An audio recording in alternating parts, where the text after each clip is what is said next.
दहेज न मिलने से बारात वापस चली गई। 4 साल बाद लड़की डीएसपी बनकर दूल्हे से मिलती है। फिर क्या हुआ दोस्तों? कुछ रिश्ते सिर्फ खून से नहीं बल्कि भरोसे और सम्मान से बंधे होते हैं। जब यह डोर टूटती है तो पीछे सिर्फ यादों की किरच रह जाती है, कुछ चुभती हुई, कुछ सवालों में उलझी हुई। जीवन आगे बढ़ जाता है, लेकिन अतीत की कुछ परछाइयां पीछे छूटकर भी हमारा पीछा नहीं छोड़ती। दोस्तों, आज की कहानी भी आपके लिए बड़ी ही मोटिवेट करने वाली है। इस कहानी से आपको जीवन जीने के कई सबक सीखने को मिलेंगे। इसलिए आपसे निवेदन है कि इस वीडियो को पूरा जरूर सुनिए। कहते हैं, इंसान की तकदीर कब करवट ले ले, कोई नहीं जानता। एक वक्त था जब एक दरोगा ने अपनी शादी से ठीक कुछ घंटे पहले सिर्फ इसलिए रिश्ता तोड़ दिया क्योंकि लड़की का पिता उसे कार और भारी दहेज देने में असमर्थ था। दुल्हन के परिवार की इज्जत को रौंदते हुए बारात वापस मुड़ गई। लेकिन यह कहानी यहीं खत्म नहीं हुई। जिस लड़की को एक लालची युवक ने दहेज के नाम पर ठुकरा दिया था, वही कुछ सालों बाद अपने दम पर डीएसपी बन गई। और फिर किस्मत ने ऐसा खेल रचा कि वही दरोगा जो एक समय उसकी शादी तोड़कर चला गया था, अब अपनी फाइल लिए उसके सामने खड़ा था। सैल्यूट मारते हुए, सिर झुकाए विनम्रता से बोल रहा था, मैडम, इस पर सिग्नेचर कर दीजिए। यह कहानी केवल एक लड़की की सफलता की नहीं, बल्कि एक तमाचे की भी है जो उसने लालच और अहंकार के मुंह पर मारा था। यह उस इंसाफ की कहानी है जो वक्त खुद लेकर आया। आगे बढ़ने से पहले सोचिए, क्या लालच और दहेज की मांग वाकई किसी की तकदीर से बड़ा हो सकता है? दोस्तों, शाम का समय था। काशी विद्यापीठ विश्वविद्यालय के परिसर में चहल पहल थी। कई छात्र लाइब्रेरी में किताबों में डूबे थे, तो कुछ कैंटीन में चाय की चुस्कियों के साथ चर्चा कर रहे थे। इन्हीं में से एक थी संध्या मिश्रा, गंभीर स्वभाव, आत्मनिर्भर और अपने सपनों को पूरा करने की जिद रखने वाली। उसने हाल ही में ग्रेजुएशन पूरा किया था और अब यूपीपीसीएस की परीक्षा की तैयारी में जुटी थी। संध्या के पिता, धीरेंद्र मिश्रा, एक साधारण किसान थे।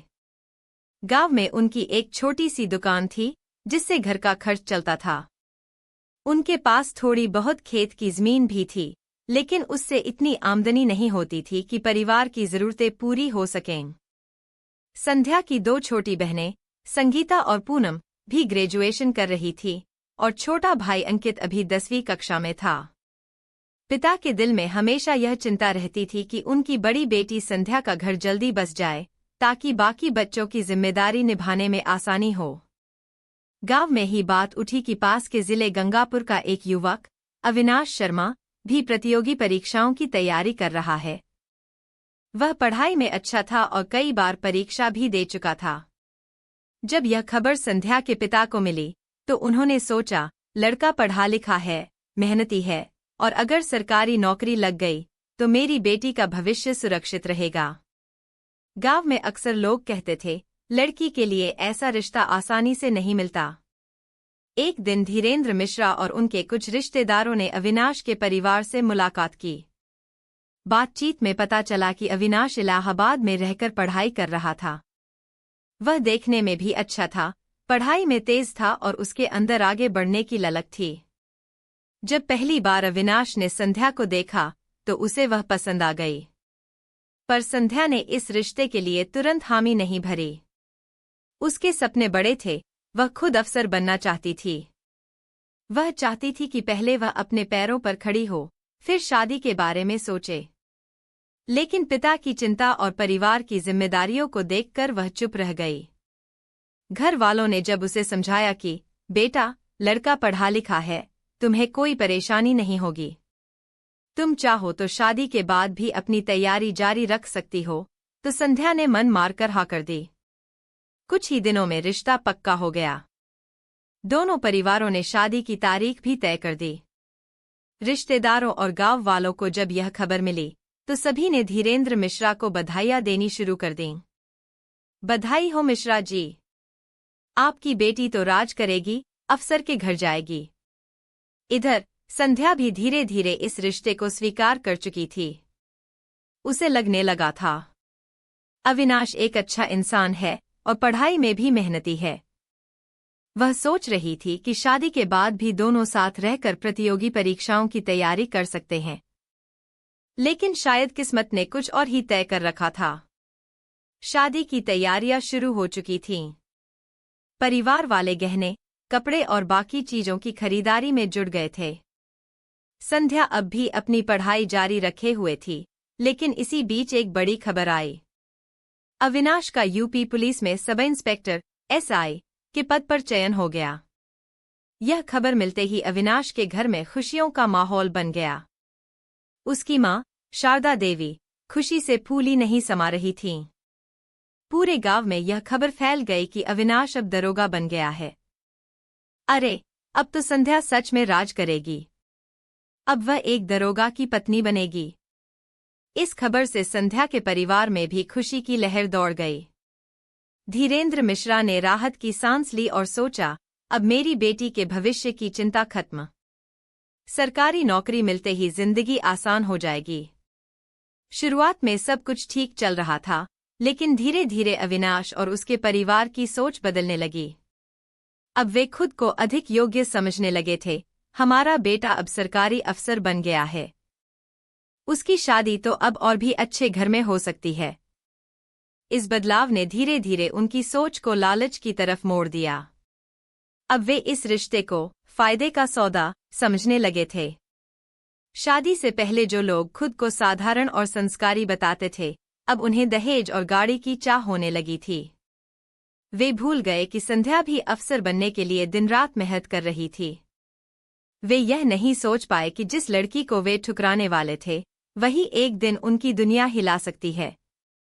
लेकिन अभी इस रिश्ते की असली परीक्षा बाकी थी। समय बीतता गया। शादी की तैयारियां जोर शोर से चल रही थीं। संध्या के पिता धीरेंद्र मिश्रा अपनी बेटी की शादी को लेकर बेहद खुश थे।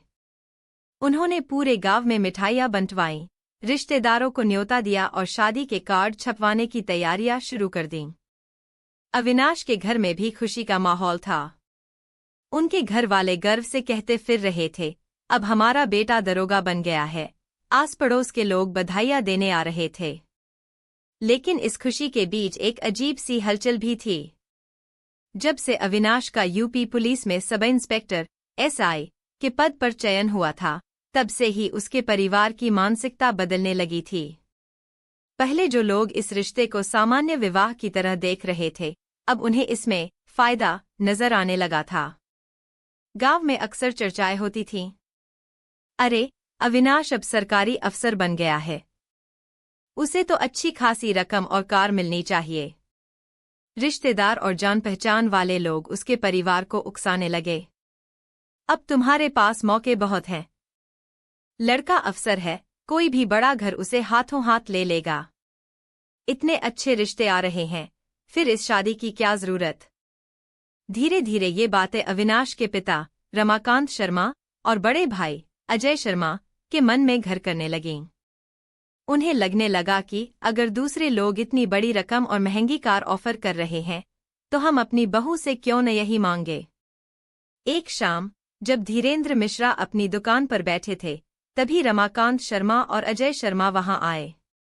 उनके चेहरे पर पहले की तरह अपनापन नहीं था, बल्कि एक अलग ही रौब था। रमाकांत शर्मा ने धीरे से बात शुरू की। देखिए मिश्रा जी, हमारी तरफ से तो सब कुछ अच्छा चल रहा है। शादी की तारीख भी तय हो चुकी है। लेकिन अब हमारा बेटा दरोगा बन गया है, और आपको तो पता ही है कि सरकारी नौकरी वाले लड़कों के लिए कितनी बातें होती हैं। धीरेंद्र मिश्रा थोड़ा मुस्कुराए और बोले, हाँ भाई साहब, यह तो हमारे लिए भी बहुत खुशी की बात है। लेकिन रमाकांत शर्मा ने अगला वाक्य ऐसा कहा जिसने धीरेंद्र मिश्रा के पैरों तले जमीन खिसका दी। देखिए, हम कोई लालची नहीं हैं। लेकिन अब जब इतना अच्छा ऑफर आ रहा है, तो हम भी कुछ सोचने पर मजबूर हो गए हैं। हमें दहेज में 5 लाख रुपए और एक 10 लाख की कार मिल रही है। लेकिन हमें किसी से कुछ नहीं चाहिए। बस, अगर आप अपने होने वाले दामाद को एक कार दे दें, तो बहुत अच्छा होगा। धीरेंद्र मिश्रा एकदम सन्न रह गए। उनकी आंखों में अजीब सा डर और गुस्सा था। वे धीरे से बोले, भाई साहब, यह कैसी बातें कर रहे हैं आप? जब हमने रिश्ता तय किया था तब आपका बेटा कुछ भी नहीं था, मेरी बेटी भी कुछ नहीं थी, लेकिन दोनों मेहनत कर रहे थे। अब अगर कल मेरी बेटी अफसर बन जाए तो क्या मैं भी ऐसी मांगे रखूं? लेकिन अविनाश का परिवार अब मानने को तैयार नहीं था। वे केवल अपने फायदे के बारे में सोच रहे थे। उन्हें यह भी पता था कि संध्या के पिता की जमीन हाईवे पर थी और हाल ही में उन्हें सरकार से मुआवजा मिलने वाला था। यह रकम करीब 2.03 करोड़ रुपए थी। रमाकांत शर्मा बोले, हम कोई जबरदस्ती नहीं कर रहे हैं, लेकिन आपको भी समझना चाहिए। लड़का अब दरोगा बन गया है, तो कुछ चीजें तो करनी ही पड़ेंगी। आपको तो सरकार से अच्छा खासा मुआवजा मिल रहा है, उसमें से कुछ हमें भी दे दीजिए। धीरेन्द्र मिश्रा का चेहरा अब कठोर हो गया। वे गहरी सांस लेते हुए बोले, अगर आप अपनी सोच नहीं बदल सकते तो ठीक है, लेकिन मैं अपनी बेटी को ऐसे लालची लोगों के घर नहीं भेज सकता। शादी से पहले ही अगर आप सौदेबाजी कर रहे हैं तो शादी के बाद क्या करेंगे? लेकिन रमाकांत शर्मा और अजय शर्मा ने अपनी जिद नहीं छोड़ी। उन्होंने कहा, अगर आप कार नहीं दे सकते तो हमें इस रिश्ते पर फिर से सोचने की जरूरत होगी। जब यह बात संध्या को पता चली तो उसका खून खौल उठा। उसने अविनाश को फोन किया और सीधा पूछा, क्या तुम भी अपने पिता और भाई की तरह सोचते हो? अविनाश ने ठंडी आवाज में कहा, देखो संध्या, मैं क्या कह सकता हूँ? मेरे पिता और भाई जो कह रहे हैं मैं वही करूँगा। शादी तो करनी ही है, लेकिन अगर तुम कार और पैसों की बात मान लो तो कोई दिक्कत नहीं होगी। यह सुनकर संध्या की आंखों में गुस्से के आंसू आ गए। उसने ठहर कर कहा, अगर तुम पैसों और कार के लिए अपना रिश्ता बचाने की बात कर रहे हो तो तुम्हारी यह सोच बहुत छोटी है। मैं ऐसी शादी नहीं कर सकती जहां पहले ही लालच ने रिश्ता जहरीला बना दिया हो। अविनाश ने हंसते हुए कहा, तुम्हें जो करना है करो, लेकिन तुम्हारे पिता खुद किसी से उधार लेकर हमारी मांग पूरी करने को तैयार हैं। अगर तुम भी मान जाओ तो अच्छा रहेगा। संध्या का चेहरा गुस्से से लाल हो गया। उसने ठंडे स्वर में कहा, मैं तुम्हारे जैसे लालची आदमी से शादी करने के बजाय अपनी मेहनत से अफसर बनूंगी और तुम्हारी औकात तुम्हें खुद दिखाऊंगी। उस दिन संध्या ने तय कर लिया था कि वह अब केवल अपनी मेहनत पर ध्यान देगी। उसे अपने पिता का झुका हुआ सिर और उनके आंसू बर्दाश्त नहीं थे। शादी के दिन नजदीक आ रहे थे, लेकिन अब रिश्ता टूटने की कगार पर था। धीरेन्द्र मिश्रा इस कशमकश में थे कि क्या अपनी बेटी की खुशी के लिए लालचियों की मांग मान लें। आखिर बेटी का पिता लाचार होकर उनकी इस मांग को मानने के लिए तैयार हो गया। शादी का दिन करीब आता जा रहा था, लेकिन संध्या के पिता धीरेन्द्र मिश्रा की चिंता कम होने का नाम नहीं ले रही थी। 4 दिन बचे थे और वे दिन रात इसी सोच में डूबे थे कि कैसे भी करके कार का इंतजाम कर दें ताकि बेटी की शादी बिना किसी अड़चन के पूरी हो जाए। शुरुआत में उन्होंने अविनाश के पिता रमाकांत शर्मा और बड़े भाई अजय शर्मा को समझाने की बहुत कोशिश की थी। उन्होंने कहा था, भाई साहब, मेरी बेटी भी पढ़ाई कर रही है, वह भी मेहनत कर रही है। अगर कल वह भी किसी बड़ी सरकारी नौकरी में लग जाए तो क्या मैं भी आपसे कुछ मांगूंगा? लेकिन उनकी बातें किसी के दिल पर असर नहीं कर रही थीं। रमाकांत शर्मा ने साफ कह दिया था, बिना कार यह शादी नहीं होगी। धीरेन्द्र मिश्रा ने आखिरकार फैसला किया कि किसी भी तरह छोटी मोटी कार लेकर लड़के वालों को खुश कर देंगे। उन्होंने एक जान पहचान वाले से उधार लेने की कोशिश की, लेकिन उनकी तकदीर ने जैसे उनके खिलाफ मोर्चा खोल रखा था। जिस व्यक्ति से उन्होंने पैसे के लिए उम्मीद लगाई थी, उसके बेटे का एक्सीडेंट हो गया। अब वह खुद ही परेशान था और कोई मदद नहीं कर सकता था। उधर सरकारी मुआवजे का पैसा भी अभी तक नहीं आया था। उन्होंने कई बार सरकारी दफ्तर के चक्कर लगाए, लेकिन हर बार यही जवाब मिला, फाइल प्रोसेस में है, पैसा जल्द ही आ जाएगा। अब शादी में 3 दिन ही बचे थे और धीरेन्द्र मिश्रा की परेशानी चरम पर थी। वे रात भर करवटें बदलते, सिर पकड़कर बैठ जाते और सोचते, अगर पैसे का इंतजाम नहीं हुआ तो क्या बारात लौट जाएगी? आखिरकार शादी का दिन आ ही गया। घर में हल्दी और मेहंदी की रस्में हो चुकी थीं। रिश्तेदार और परिवार वाले शादी की तैयारियों में जुटे थे। संध्या, जो अब तक चुप थी, अपने पिता की चिंता को महसूस कर रही थी। शाम होते ही ढोलन गाड़ों के साथ बारात का स्वागत हुआ। दूल्हे की सवारी सजीजी घोड़ी पर आ रही थी। चारों ओर रोशनी की झालरें चमक रही थीं और लोगों के चेहरों पर उत्साह झलक रहा था। लेकिन इस खुशी के पीछे धीरेन्द्र मिश्रा के दिल में एक अजीब सी घबराहट थी। बारात के स्वागत के बाद अचानक सब बदल गया। जैसे ही बारात द्वार पर पहुंची, अविनाश घोड़ी से उतरा और सीधे अपने पिता के पास गया। रमाकांत शर्मा ने धीरेन्द्र मिश्रा को बुलाया और सख्त लहजे में पूछा, कार कहाँ खड़ी है? जो वादा किया था, पहले वह पूरा करो, फिर फेरे होंगे। पूरा माहौल एकदम शांत हो गया। अब तक जो रिश्तेदार नाच गाने में मस्त थे, वे भी सन्न रह गए। धीरेन्द्र मिश्रा के चेहरे का रंग उड़ गया। उनकी आंखों में बेपसी साफ झलक रही थी। वे कांपते हुए हाथ जोड़कर बोले, बेटा, मेरा मुआवजे का पैसा अभी तक नहीं आया है। जिनसे उधार लेने की कोशिश की थी, उनके बेटे का भी एक्सीडेंट हो गया। मैं वादा करता हूं, जैसे ही पैसा आएगा, तुम्हें कार दिला दूंगा। लेकिन रमाकांत शर्मा और अजय शर्मा ने उनकी बात सुनने से इनकार कर दिया। अगर पैसा नहीं आया था, तो तुमने वादा क्यों किया था? जब औकात नहीं थी, तो रिश्ता क्यों जोड़ा? यह सुनते ही धीरेन्द्र मिश्रा की आंखें भर आईं। वे गहरे दर्द में थे, लेकिन उस दर्द से भी बड़ा उनके सम्मान पर लगा धब्बा था। वे कुछ देर तक कुछ नहीं बोले, फिर अपनी पगड़ी उतारी, उसे हाथ में लिया और अविनाश के पैरों में रख दी। बेटा, मेरी बेटी की इज्जत का सवाल है। तुम शादी कर लो, बाकी सब मैं धीरे धीरे चुका दूंगा।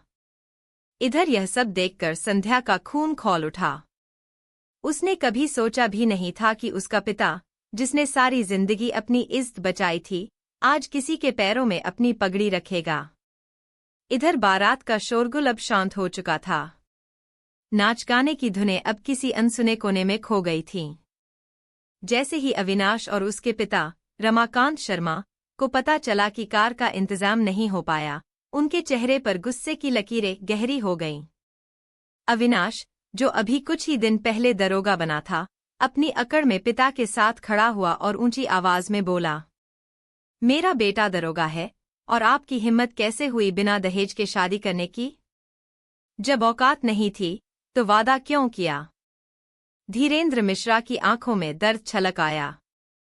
उन्होंने कांपते हुए कहा, कैसी बातें कर रहे हैं आप? जब यह रिश्ता तय हुआ था, तब तो आपका बेटा कुछ भी नहीं था, न होमगार्ड, न चपरासी। फिर अब ऐसा घमंड क्यों? लेकिन रमाकांत शर्मा और उनका बेटा अब बदतमीजी पर उतर आए थे। वे ऊंची आवाज में ताने कस रहे थे, लोगों के बीच धीरेन्द्र मिश्रा को नीचा दिखा रहे थे। संध्या, जो अब तक भीतर बैठी सब कुछ सुन रही थी, सहन नहीं कर पाई। उसके कदम तेजी से बाहर की ओर बढ़े। उसकी आंखें गुस्से से जल रही थीं। उसने भीड़ के बीच जाकर सीधे अविनाश के सामने खड़े होकर उसकी आंखों में आंखें डाल दीं। तुम्हें दहेज चाहिए था ना? तुम्हें कार चाहिए थी ना? लो, यह रहा तुम्हारा जवाब। और एक जोरदार तमाचा अविनाश के गाल पर पड़ा। पूरी भीड़ चौंक गई।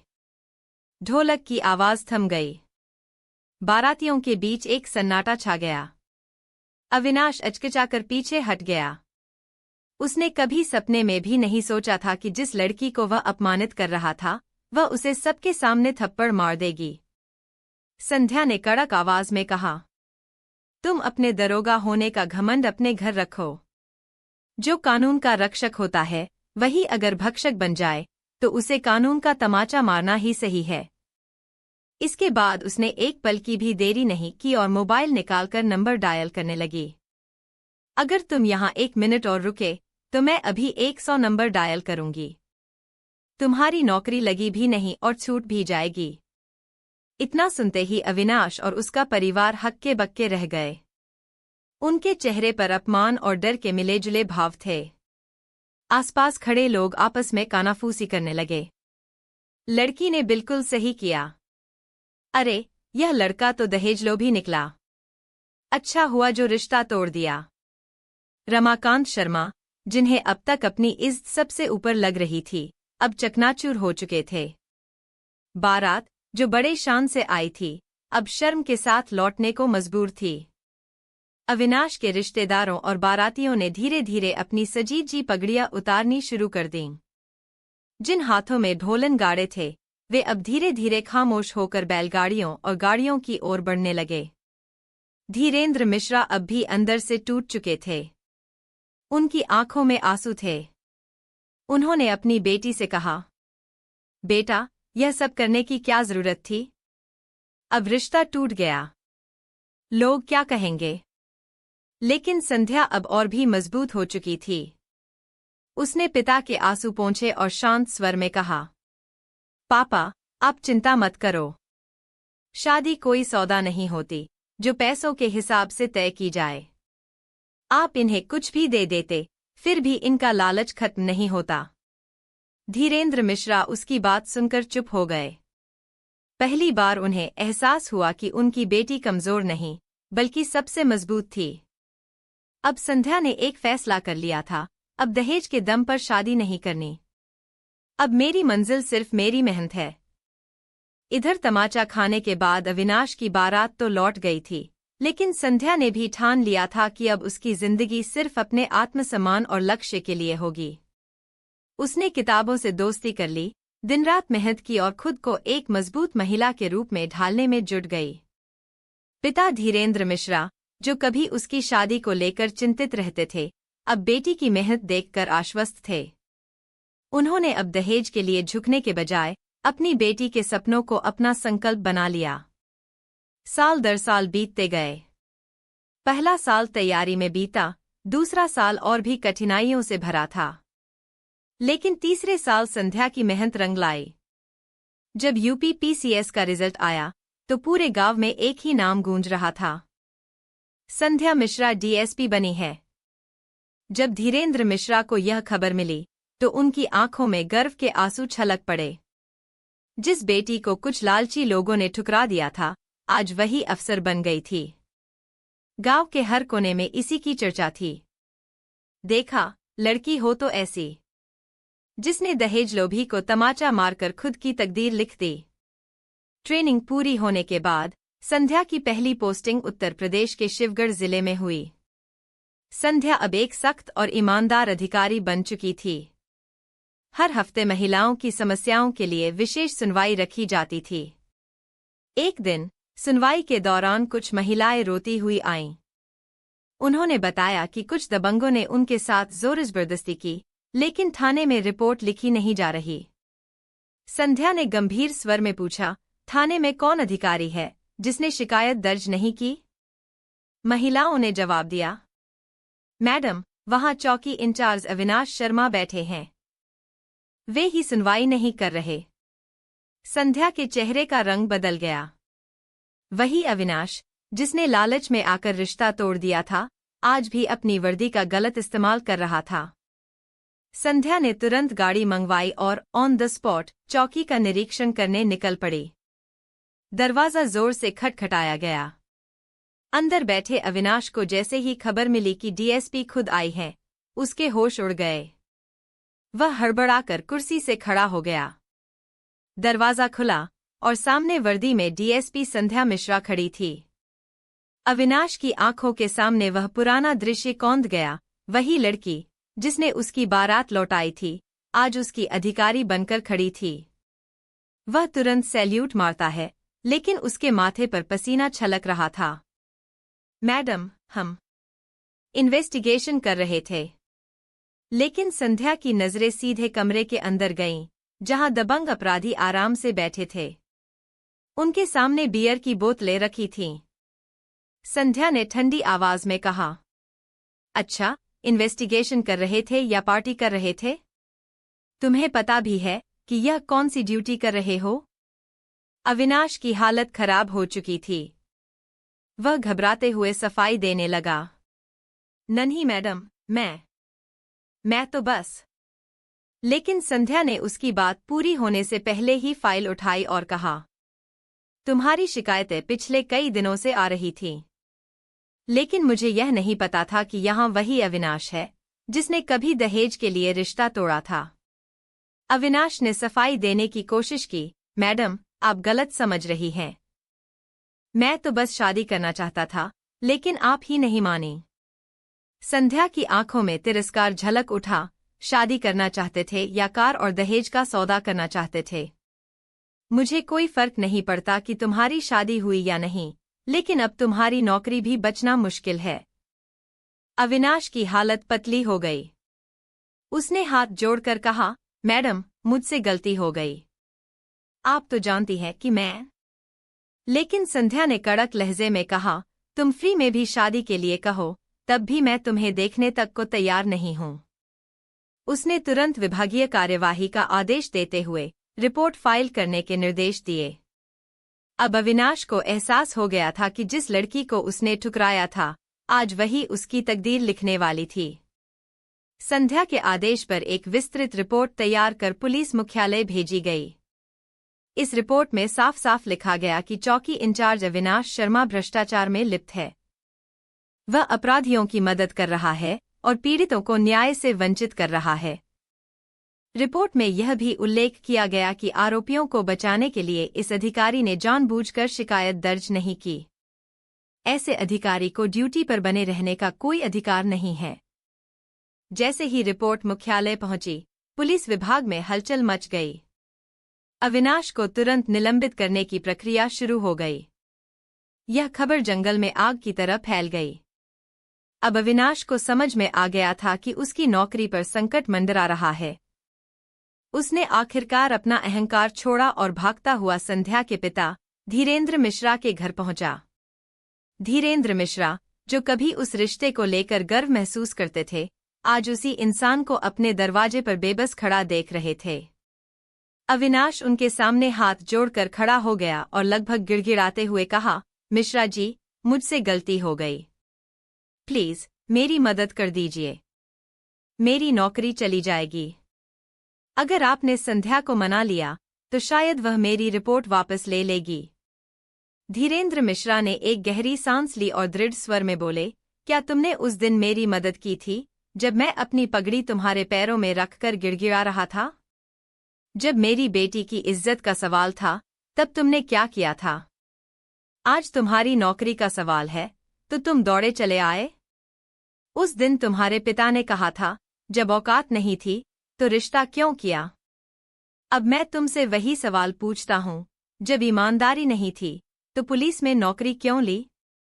अविनाश की आंखों से आंसू छलक पड़े। उसने एक आखिरी बार विनती करते हुए कहा, मैंने बहुत बड़ी गलती की थी, लेकिन प्लीज, अब मेरी जिंदगी मत बर्बाद करो। धीरेन्द्र मिश्रा ने गहरी नजरों से उसकी ओर देखा और बोले, तुम्हारे साथ जो कुछ भी हो रहा है, वह बदले की भावना से नहीं हो रहा, बल्कि तुम्हारे कर्मों का नतीजा है। जो फैसला होगा, वह पुलिस विभाग करेगा, मेरी बेटी नहीं। संध्या ने सिर्फ तुम्हारे गलत कामों की रिपोर्ट दी है। अब जो होगा, वह कानून तय करेगा। यह सुनते ही अविनाश की आखिरी उम्मीद भी टूट गई। पूरा इलाका सिर्फ एक ही चर्चा कर रहा था। अगर कोई अफसर बनना चाहता है, तो उसे संध्या की तरह होना चाहिए। अगर कोई अधिकारी हो, तो वह कानून के साथ समझौता न करे, बल्कि संध्या की तरह कड़ा रुख अपनाए। जो लड़की कभी दहेज लोभियों का शिकार बनने वाली थी, उसने अब उन्हीं लालचियों को सबक सिखा दिया। अब अविनाश ने आखिरी बार संध्या से मिलने की कोशिश की। वह उसके दफ्तर पहुंचा और धीमे स्वर में बोला, संध्या, मैंने आज तक शादी नहीं की। अगर तुम कहो, तो अब भी मैं तुम्हारे साथ शादी करने को तैयार हूं। संध्या ने एक तीखी हंसी हंसते हुए जवाब दिया, अविनाश, तुम फ्री में भी शादी के लिए कहो, तब भी मैं तुम्हारी तरफ मुड़कर नहीं देखूंगी। उसने बिना एक पल की देरी किए फाइल उठाई और अंतिम हस्ताक्षर कर दिए। अब अविनाश शर्मा की किस्मत का फैसला पुलिस विभाग करेगा। अंत में संध्या ने अपने पिता से कहा, पापा, देखिए, आपने जिस दिन मेरी शादी रोकने का फैसला किया था, वह सबसे सही दिन था। वरना आज मैं भी किसी लालची इंसान की पत्नी बनकर अपनी जिंदगी बर्बाद कर रही होती। धीरेन्द्र मिश्रा की आंखों में गर्व और राहत के आंसू थे। उन्होंने अपनी बेटी को गले लगाते हुए कहा, बेटा, आज तुमने न सिर्फ अपने लिए बल्कि समाज की हर लड़की के लिए मिसाल कायम कर दी है। दोस्तों, अब मैं जो बातें आपको बताने जा रहा हूं, वे बहुत ही अनमोल हैं। इन्हें जीवन में जरूर अपनाना। नंबर 1, जो रिश्ता पैसों से खरीदा जाए वह रिश्ता नहीं, सौदा होता है। और सौदे कभी स्थायी नहीं होते। नंबर 2, धन दौलत से इज्जत नहीं खरीदी जा सकती, क्योंकि असली इज्जत चरित्र से बनती है, न कि बैंक बैलेंस से। नंबर 3, अहंकार जब सिर पर चढ़ जाता है तो इंसान अपनी जड़ें भूल जाता है। और जो पेड़ अपनी जड़ें भूल जाए उसे गिरने में देर नहीं लगती। नंबर 4, जिस रिश्ते की नींव लालच पर रखी जाए वह तूफान के पहले ही झटके में बिखर जाता है। नंबर 5, दहेज मांगने वाला पुरुष नहीं बल्कि मजबूरियों का सौदागर होता है। और जो रिश्ते मजबूरी में किए जाए वे कभी खुशहाल नहीं होते। नंबर 6, जो व्यक्ति पैसे के लिए अपने सिद्धांत बेच देता है वह चाहे दरोगा हो या राजा, एक दिन अपने ही कर्मों से मिट्टी में मिल जाता है। नंबर 7, शक्ति और पद का नशा जब सिर पर चढ़ता है तो इंसान अपनी औकात भूल जाता है। लेकिन समय का थप्पड़ उसे फिर से आईना दिखा देता है। नंबर 8, ईमानदारी से बड़ा कोई पद नहीं और चरित्र से बड़ी कोई दौलत नहीं। नंबर 9, दहेज से बना रिश्ता सिर्फ एक बोझ होता है और बोझ कभी खुशियों की छाव नहीं दे सकता। नंबर 10, कानून की वर्दी पहनने से इंसान इज्जतदार नहीं बनता बल्कि इंसाफ करने से बनता है। वरना अपराधी भी अच्छे कपड़े पहनते हैं। याद रखो, समय से पहले और किस्मत से ज्यादा कभी किसी को कुछ नहीं मिलता। जो पद, प्रतिष्ठा और पैसे के घमंड में चूर होकर दूसरों को कुचलते हैं, समय उनके घमंड को चूर चूर कर देता है। दोस्तों, यह कहानी कैसी लगी? कमेंट में जरूर बताना। मिलते हैं आपसे अगली वीडियो में एक और चर्चा के साथ। जय हिंद, जय भारत।